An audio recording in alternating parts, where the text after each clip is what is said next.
Drop it.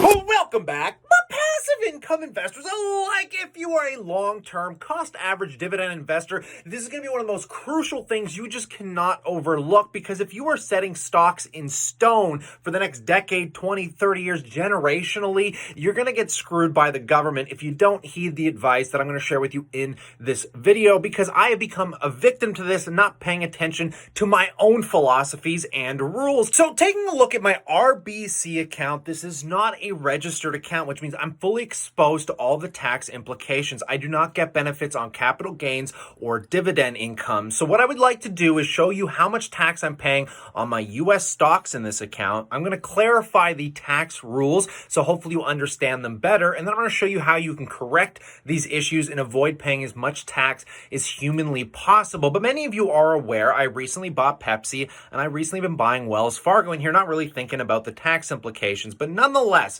let's use Pepsi as an example. If you are Canadian or a US citizen buying foreign stocks, so let's use me as an example here, buying Pepsi, being a US company as a Canadian citizen, I get exposed to something called withholding tax. And I'm going to explain to you what this is very quickly. Under a treaty, a 15% withholding tax generally applies to US dividends you receive from US corporations. This will generally apply to dividends you receive on US common and preferred shares. Foreign dividends, including US dividends, are subject to tax on your marginal tax rate like interest income. So let me kind of verify and explain this a little farther. So not only do you have to pay over the border withholding tax, that 15%, you also have to pay income tax on these dividends. So let me give you an example of how much this is really costing me. Let's presume Pepsi here paying me $4 per share annually, which is about a 3% yield. Now let's get rid of 15% of that right off the top. And then let's go into the income tax rate. Let's presume you make a regular income and you're taxed at a regular rate, the average rate, let's say it's 20, let's use 30% just to keep things simple. Now you have to take another 30% off that you're just paying to your own government in taxes, which means 15% plus 30, there goes 45% of the dividend, which means, if Pepsi's paying out 3%, realistically, it just became 1.5, 1.6%. So let me explain the other side of the taxes now, which is the capital gains tax, because the interesting thing is I can buy, say, something like a Facebook in a regular investment account. I can make a ton of money on capital gains. So say the stock goes up and I decide to sell it. I am not going to pay withholding tax on the capital gains. It's only applied to dividends. So let me clarify. Withholding tax is generally not withheld on capital gains realized on the sale or redemption of shares of U.S. corporations. So the capital gain or loss is taxable in Canada and will receive the same beneficial tax treatment that the sale of Canadian shares would receive, which if you're holding companies for a long period of time, typically over a year, the Canadian government will only tax you on 50% of the capital gains. So it's really odd to think about it this way, which means if you're holding something like a Facebook outside of a tax havened account, you won't get a withholding tax if you decide to sell it, say, a year later and you've doubled your money, and you're only going to be taxed on 50% of the total capital gains. And I know this is going to sound kind of confusing, but just to clarify that a little bit better, that means, let's say you put $2,000 in Facebook and you double it over a year. So now you go to $4,000. You only have to pay tax. So the government only looks at the capital gain of $2,000. And because you've held it for longer than a year, you get to keep $1,000 of it tax free. And you're going to have to pay regular income and the capital gain rate tax on the other $1,000. So you basically, you're getting crazy tax benefits. I hope I explained that in a way that was understandable. If you guys have any confusion, let me know in that comment section below, and I can clarify a little bit. So now let me explain, before I go back into my registered accounts and show you how I'm going to fix this, let me show you this chart that really helps clarify how companies are going to get taxed between these different accounts. So in Canada, we have something called an RRSP, which is a registered education savings plan, which doesn't apply to me because I don't plan plan on going to school. Then we have an RRSP, which is a registered retirement savings plan, which is something you can't technically really touch until you're about 60 without getting, major, tax implications. And then the best account is the TFSA, the tax-free savings account, which pretty much exempts you from all capital gain, dividend, income taxes that you can pull out and use as you please. Beautiful account. And then we have the non-registered account, which would represent my RBC account.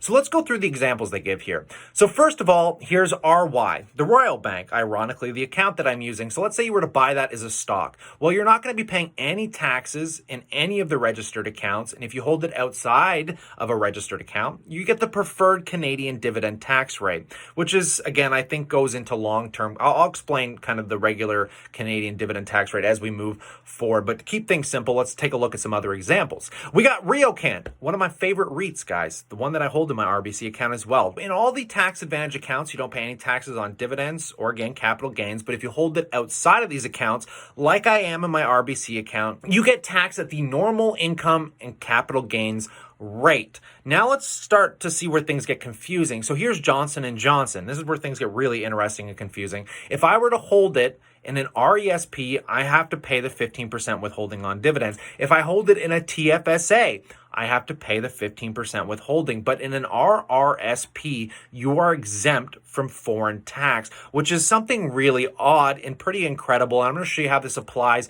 to what I'm trying to do here. But let's take a look if you were to hold it outside of all of these tax advantaged accounts. Well, now you're paying 15% withholding. Plus, on top of that, you're going to be paying the regular income tax rate. Now, there are credits that can be applied, but those are very far and few in between, depending on the companies you are holding. Now, I'm not going to touch base too much on MLPs, but there's very few companies that'll trade under an MLP symbol, and you want to avoid these like the plague because, as you can see, they are a tax nightmare, like an absolute tax nightmare. And I'm not going to touch base on that just to keep things a little bit more simplified. So how about we take a look at one of my accounts as an example, and then I'm going to kind of verify you how I'm going to fix some of the problems that I've put myself in here. So here's my TFSA. This is an account that I have maxed. I can't really add stocks to it, can't take it away, but I like reinvesting the dividend income, and let me show you how I'm getting taxed. So taking a look at the Canadian side of my holdings, I don't pay any tax on capital gains or dividends here whatsoever. So all of this income, 100% tax-free. But on the U.S. side of the border here, guys, I have to pay a 15% withholding tax. But because this is a deferred tax-advantaged account, I don't have to pay any income tax on this, and I can spend the money as I please. So it doesn't really hurt me as bad to pay 15%, and that's it. That's all I'm paying in this account, just on the U.S. stocks. And because I'm holding companies like British American Tobacco, GEO Group, Altria Group, these companies pay out very high dividend yields. So for me to fork over 15% of, say, a 9% yield, it's not really that big of a deal over the long term. Now, if I were to be paying the regular income tax rate on top of the 15% withholding, that would become a nightmare because it very quickly takes something like my GEO going from a 9.6% yield all the way down closer to, say, a 4 or 5% yield. So I'm hoping I'm starting to clear the air and show you guys how this works. So let's go back into my RBC account and try and explain to you how I'm going to try and rework this out between some of my other accounts, because what I would like to do is sell my Pepsi, sell my Wells Fargo, and put it into Facebook, because that way I am not paying zero taxes, no taxes on dividend income. And because I plan on holding Facebook for longer than a year and I can choose how much I sell, I can kind of control how much tax I'm going to be paying on it. So let's go into my registered retirement savings plan. So this is where things get probably a little bit more convoluted. So what I try and explain to people here is if you are buying foreign stocks, you want to make sure those stocks, especially if they're dividend stocks, are put into registered accounts. So that way you're getting the best tax benefits possible. And if you're looking for growth stocks, say something like a Facebook, something like a Tesla, you're better off holding it outside of tax deferred accounts, because again, guys, you're not paying withholding tax. If you're holding it for longer than a year, you're getting the long-term capital gains rate, which is only taxed at 50% of those gains. And again, you can choose how much you pull off. So you can choose exactly how much tax you're paying. Now, I made kind of a mistake by buying, I think, Tesla in my registered retirement savings plan, but I guess I get the benefit benefit at the end of the day of paying absolutely zero tax. But as we saw in that example, I'm also holding J&J in here where I get the dividend income 100% tax deferred until essentially I decide to withdraw it out of my RRSP when I'm like 60 years old. So I like my RRSP for my long-term growth stocks. And this is where I would like to see, my J&Js of the world, my Pepsi stocks that aren't paying the highest yield right now, but in the next, 30 years of my investing career, those dividends could grow massively